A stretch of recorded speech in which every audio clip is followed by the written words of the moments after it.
தற்காப்பு கலைகள் மட்டுமின்றி அட்டமா சித்திகளில் ஒன்றான பஞ்சபூதங்களையும் கட்டுப்படுத்தும் வசித்துவ கலையையும் பயின்றவர்.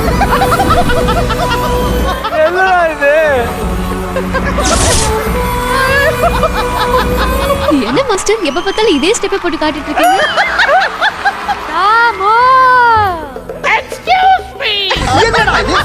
என்ன இந்த வாய்ஸ் வருது?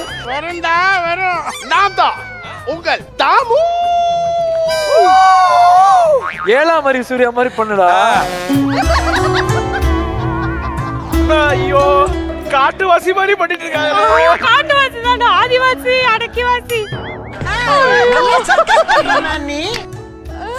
என்னடா கரடி கக்கூஸ் போன மாதிரி ஒரு சவுண்ட்? நீ மனுஷனே இல்ல தெரியுமா? நல்ல வேலை நாங்க இல்ல.